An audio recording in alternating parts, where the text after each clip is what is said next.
Sa vám jazdilo dneska? No, ťažko, pomaly hlavne. Prečo? No, bol taký mäkší sneh a my sme taká pomalá posadka, my sme na tradíciu skôr ako na rýchlosť. A včera večer ste jazdili? Áno, jazdili sme včera. Lepšie? No včera bolo strašne tvrdo, včera bolo hrozne tvrdo. Zamrznuté to bolo, aj úraz tu bol, tak sme radi, že sme to obišli bez zranení. Ako dlho sa venujete tejto zábave alebo športu? No, už 6. rok asi. 6. alebo 7. Čo vás na tom najviac baví? Tá atmosféra okolo.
Ako sa vám išlo dneska?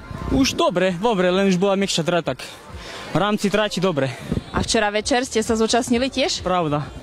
Včera to bolo lepšie, včera bolo tvrdšia trať, ale rýchlosť bola celkom fajná. Včera bolo dobre. Ako dlho sa venujete jazde na krnačkách? 3 roky. Ja. A vy? Ja tento rok som začal. A čo sa vám na tom najviac páči? Adrenalína, tá príroda, tí ľudia, tá atmosféra, na to všetko. Jednoducho to je o zábave a nie o nejakých víťazstvách. Takže netrenujete nejako špeciálne? Nie, my keď máme voľnú čas, tak ideme.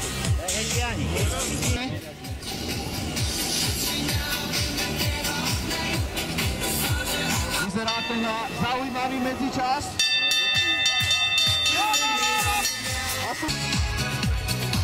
Posádkami na zjazdovkou. Páni, pozor! Máme posádku.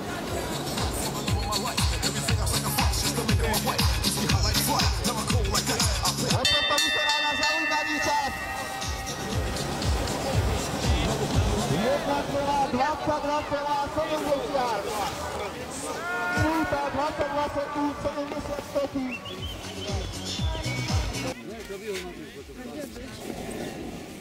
Do druhej ručky siemka daj, do druhej.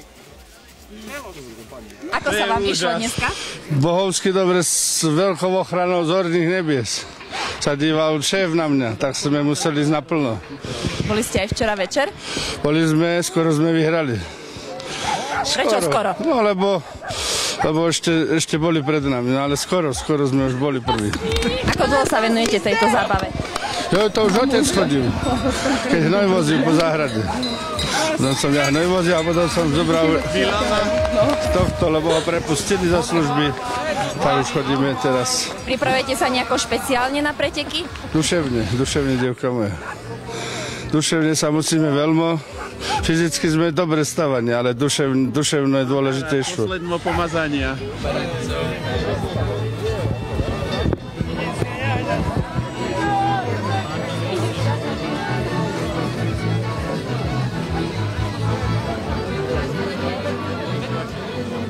Keď sme sa debatovali, ale vy ste hneď odišli s Jožou.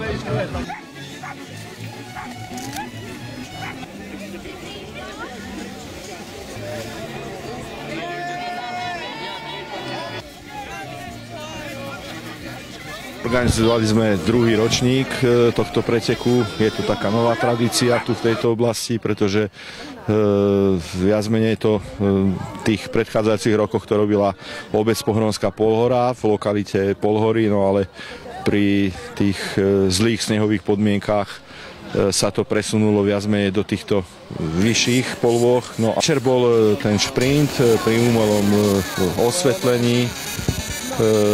Je to dosť také adrenalinové, mali sme tam trošku včera potiaže, bol tam ten úraz.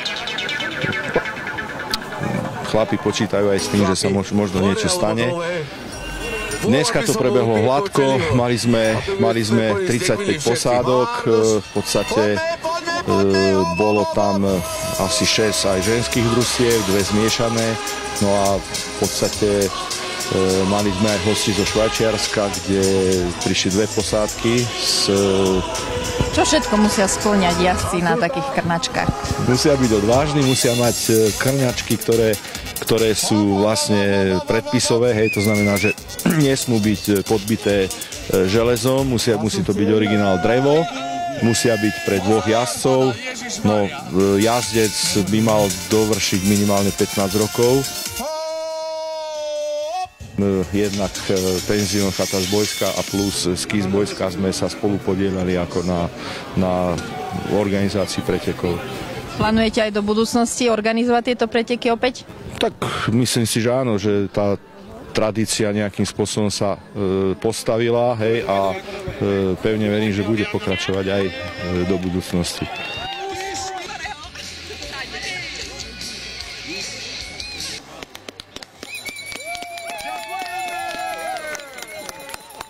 Rady.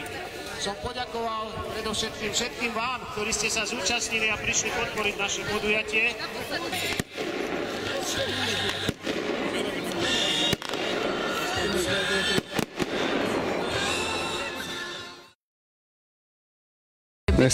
Nech sa ti daria veľa takýchto dobrých rozhovorov.